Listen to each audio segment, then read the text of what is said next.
Hey guys, welcome back to We Watch Movie. I am Mike, and we're here to talk about, finally, Season 1. I say it like I'm excited, but I'm not, Greg. I am excited to be here. It's always fun to talk Scream, even if we're going to get as bitchy as we're going to get today, because we're going to get pretty bitchy. But first off, the first thing I want to say about this TV series is, and I've just rewatched them. I watched a couple episodes back when it came out, but I just rewatched them all on our Patreon, and I did commentaries for every single episode that are all fully up on our Patreon in the link below right now. By the way, today's the best day to join that because we have a live stream tonight, and there's going to be music, and there's going to be beer chugs, and there's going to be horror trivia, and all sorts of 9 p.m. Eastern. Check it out in the link below. But first off, I've learned through Twitter and through even people on the Patreon that there are people who really do love this show, though, that like really adore it. And you're not going to appreciate what I have to say, but I want to let you know something. I understand, and I think it's awesome that you love it. I'm happy that you found joy in it. I'm not here to tell you you're wrong about how you feel. I'm just here to tell you how I see it. And I'm not even against what they tried to do here. I would love to see a Scream TV series happen, and I'm not mad that it doesn't connect to the Scream franchise at all. I think that was a choice, but I don't even hate the mask. Like, the mask I think is all right. It's fucking all right. Matter of fact, before I get my Ghostface panties up in a bunch, let's talk about the positives. Look, I would have preferred the original Scream mask, obviously, but this one is still pretty cool. I mean, I do think it's insane that they decide to use a new mask when they could have used the original Ghostface mask, and even Wes Craven himself was like, I wish they would have used the mask and let Ghostface be Ghostface. I mean, that was a bold strategy, Cotton. Let's see if it pays off for them. It doesn't, but I don't hate like the look of it. I think that, I mean, it does have like a constant like oh face, like oh, like, it has that constant, and I just kind of want to put a vacuum hose into it and see what happens. The suck zone.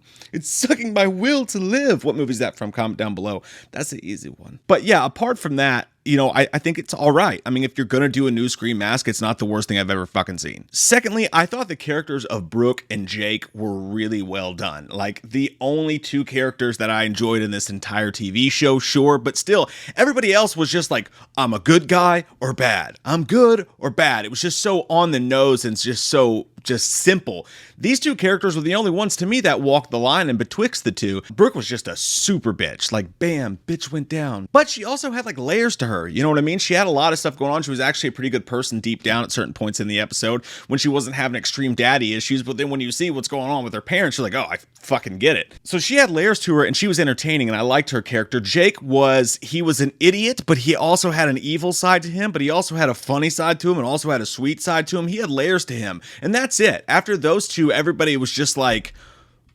I'm a jock, or I'm the nerd, or I'm the good girl. It was just painted with a broad brush. And then finally, there's a handful of shockingly cool moments in this TV series that take you completely unawares and by surprise. You'll be watching it and you've sunken into like the daytime soap opera that most of this show gives you. And then all of a sudden, bam, there's a handful of moments that are pretty gnarly, and you're like, damn, I respect that. That was cool. One guy, the way that he gets murdered by this crazy like lawn work machine, I don't know what it's called, but that murder was awesome. It was a character I was so happy to see die. So I was very happy that he died in that manner.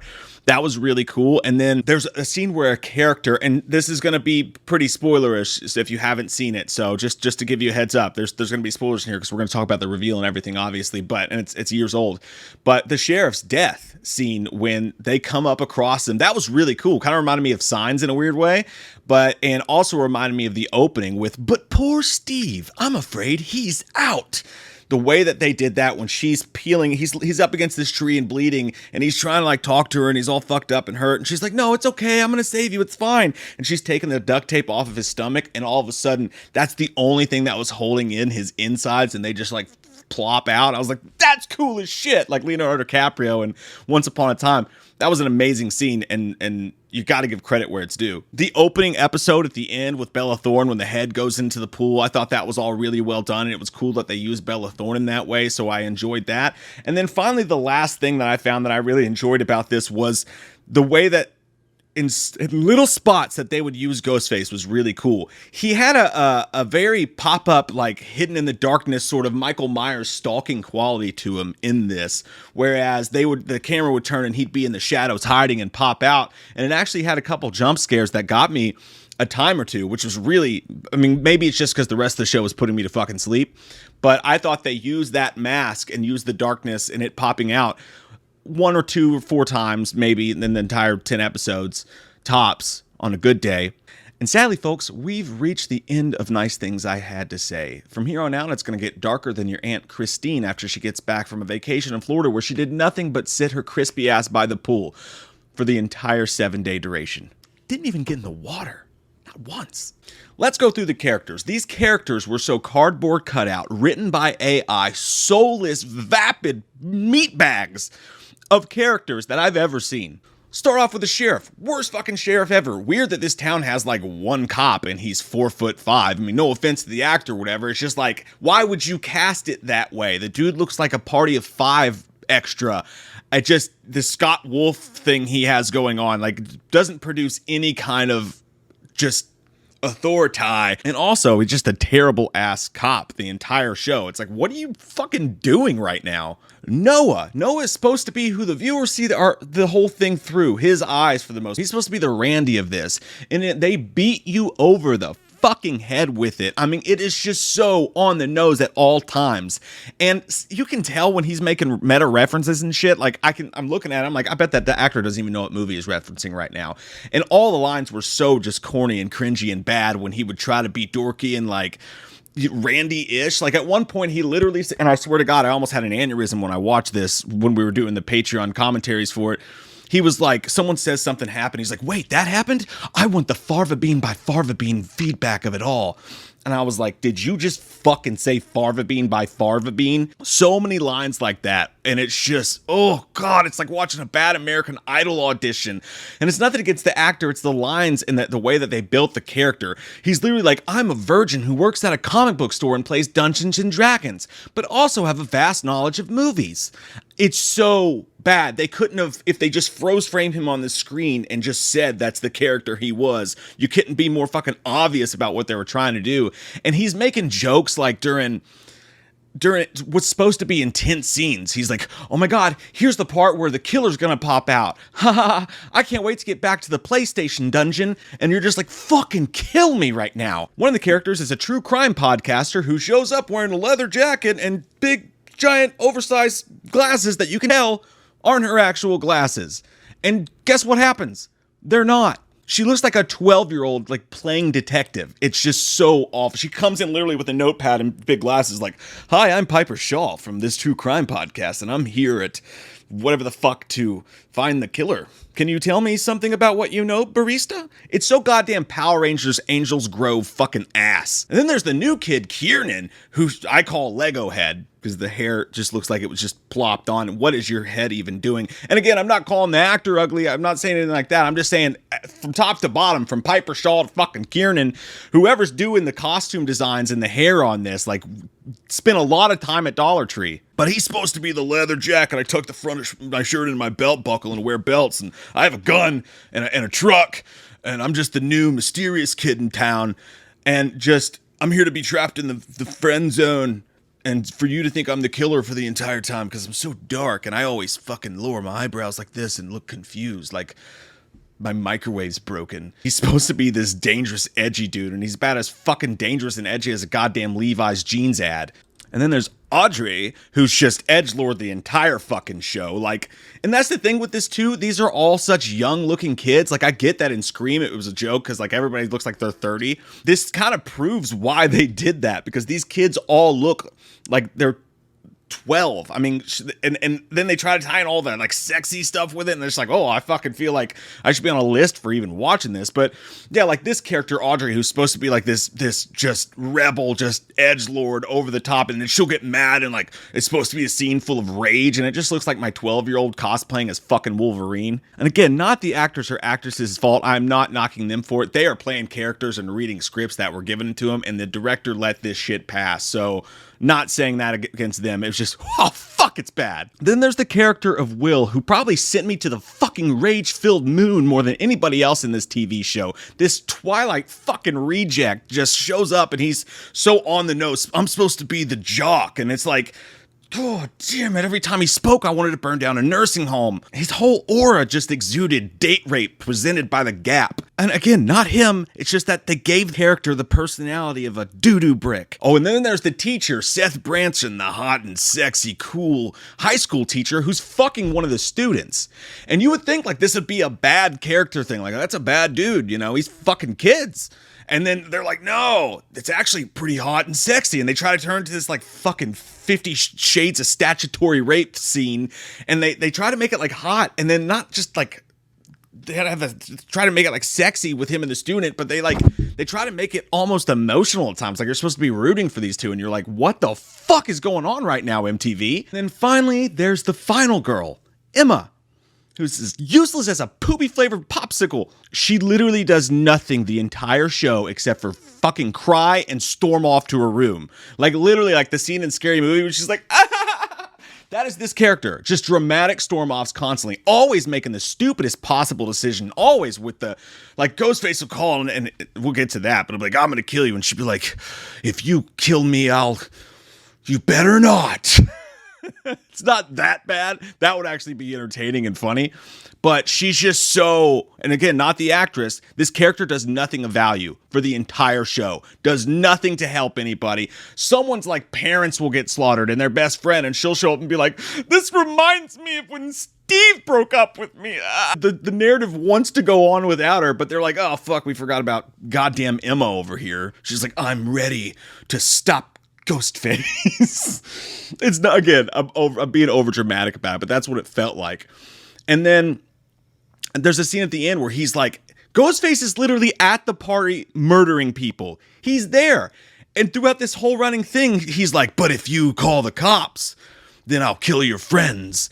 And she's like, oh no, we can't call the cops or he'll kill my friends, while he's actively already killing your friends. He has nothing left to threaten you with. Call the fucking FBI. She's like, no, we have to go ourselves because he's there murdering our friends right now. And I'm like, what does he have to threaten you with now? Call the fucking cops. It's just so dumb. It's so fucking dumb. And now that we've gone through the litany of ass characters, let's talk about why as a whole this show sucks my butt, Steve. The voice of Ghostface. Like, I don't know if they couldn't get Roger Jackson. I don't know what happened there, but the voice of Ghostface is like a bratty teenager from Shark Boy and Lava Girl with an electric rod up his ass. It's just not even close. And it's one of the many things about this. I'm like, if I could do better, if I could find someone who could do better, you have no excuse for not doing better. I don't care if it's an MTV series or if I've seen better in a fan film, you guys could have gotten a better voice. And it's not just the sound of the voice, and no offense to that guy, but like, it's not just the sound of the voice, it's also what Ghostface is saying. He has almost zero interesting lines or cool dialogue. All the awesome shit we've gotten before. I'll gut you like a fish. There's no curse words in that. You could say that. Again, it's like this voice is like, I'll find you and I'll kill everyone in the house. It sounds like someone trying to talk dirty in bed, but they're just not good at it. It's like, I'm gonna stab you so hard. There's no excuse that you guys didn't get the voice or the writing and dialogue of Ghostface better. Just no excuse. And again, I understand that this is an MTV series, and I didn't expect like Oscar quality or anything like that, but this is soap opera fucking awful storytelling. It's just so bubblegum pop emo throughout the entire thing. A character would die, and then they would spend 25 out of the 35 minutes of the next episode showing someone listening to awful music and hugging a teddy bear and like talking about their feelings. Like, you don't know what it's like, Steve. My dad left. It's also melodramatic and over the top, and it's just nauseatingly soap opera ass. But not like fun, like interesting soap, like, oh shit, I can't believe Dan slept with Sarah. It's like, I'm still sad about the first episode. So many dramatic storm offs. Like at one point, it got to the point where in the Patreon commentaries, I was actually making bets with the viewers or the people listening. I was like, here comes, I'll bet you guys $10. She's going to do a dramatic storm off. Fucking there it is. Dramatic storm off. Get it up, baby. As far as the story goes, they try this whole just Friday the 13th ass storyline where this Bryn and James character killed people back in the day, and it's got tie-ins to our current character, and we've done this with Nightmare, we've done this with Friday. Why are we, and they didn't do it well. There's like this elephant man looking dude and his whole storyline, and it's just like, I'd rather read the back of a fucking shampoo bottle, dude. I don't give a shit about this storyline. Why aren't we doing Scream? Why aren't we doing fucking Scream. It's a Scream show. Let's do fucking Scream. I did like how it all tied back to the mom, though, and she's like, yeah, I fucked Brandon James at a bowling alley. It's like, that's so Maureen Prescott. So I did like that angle to it. The soundtrack was awful. You know, I know I'm old and I'm not hip or whatever, but look at Scream 5 and Scream 6. They still found a way to make original and fresh and like hippish, if you will, like soundtracks to go to those movies with fun songs and stuff on it. This was just like, every song in this felt like if O-Town was like a depressed 12-year-old female solo act. Like, it was just bad. It was just like shitty Jewel with a pop track in the background playing on someone's radio while they cry for the third straight episode. As far as the Screamisms and the attempts for them to be meta, again, it's so on the nose and cringy and try hard that it just doesn't work. I mean, it's like if you went to see a Freddie Mercury Queen tribute band, right? You'd go there and you'd at least expect the singer to be good. Instead, you'd get me 12 whiskey and cokes deep doing Bohemian Rhapsody, which honestly, at least that would be entertaining, but it wouldn't be good. The attempts to do the meta thing in this are so contrived and just miss the mark and feel wooden.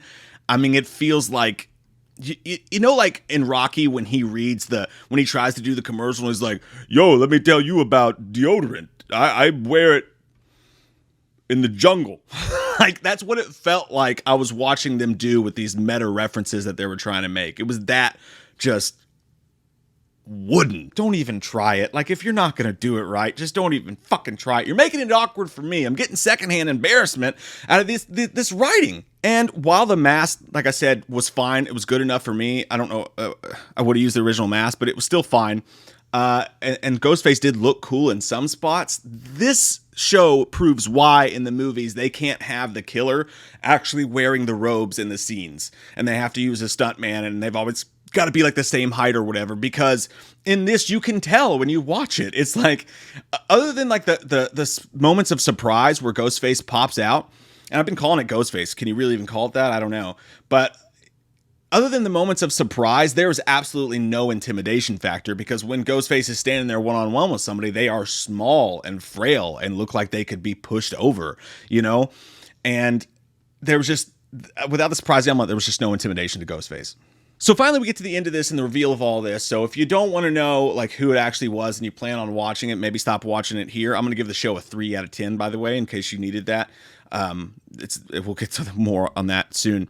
But so the killer is Piper Shaw, and it's the fucking podcaster who's been hanging out at Starbucks the entire goddamn show with her notepad. Like, is this Ghost Rider? Am I on the TV show Ghost Rider? That was a dope ass show, by the way. And guess what, you guys? When she takes off the mask, the glasses were fake. She looks dangerous without the glasses on. The entire time she's wearing these gigantic fucking Dollar General bifocals. And I was saying it, and I was like, those aren't her fucking glasses. Those aren't real. This is meant to be, oh, I'm a nerdy podcaster. Like, God damn it. It's like fucking AI made this movie. It's like aliens who don't actually understand the nuances to human actions made this. Like, everybody is just a fucking... Anyways, one-dimensional, god damn it. And she pops out and she's trying to do her whole, fucking Jill from Scream 4 thing. And the entire story was that she's the bastard child or whatever, and Emma had everything because her mom banged Brandon James in the bowling alley, and she lost it, and yada, yada, yada. Sydney, Marsha.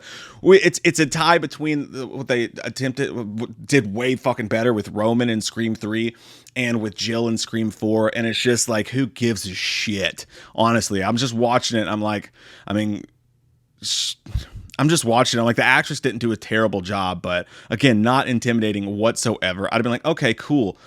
Sweep kick, we're done. You're not scary at all. There's no reason for you to have this dominion over us. And then, of course, Emma runs up and she's like, I'll stop you, and then goes to stop her, and literally she's like, nah, and she just gets her stomach sliced open. So she just stands there and fucking bleeds while everybody else saves the day. So our final girl in the end still was completely fucking utterly useless this entire thing, and especially during the reveal, because her mom comes out there, gets stabbed, saves the day, and then Audrey shoots her with a gun. Like, you didn't even do anything. And then, of course, she does this half-ass pop-up out of the water, and it's a Jason tie-in, and it's also a Scream thing because the killer always comes back. But when she pops up, she literally pauses dramatically on the dock and does like this face with her wet hair drip. She could have gotten up and like murdered everybody by the time they actually shot her, but they're like, we got to get this shot. It's just poorly filmed. And then also while they're on the dock having this thing, there's like 3 people and one in the middle, and the camera's so far away and it's trying to do this dramatic pan. It just looks like ass. There's just so many obvious things that Scream as a franchise does with their camera work and their needle drops and the way that Radio Silence has been able to do with 5 and 6. Just, it's not that everybody say, oh, it's just the MTV series or whatever, but it just takes an actual fan of the franchise to watch and notice certain things that a Scream movie does. And they didn't even have that. It doesn't take goddamn Steven Spielberg to realize the nuances of Scream, and they tried to replicate them so cheaply and without thought.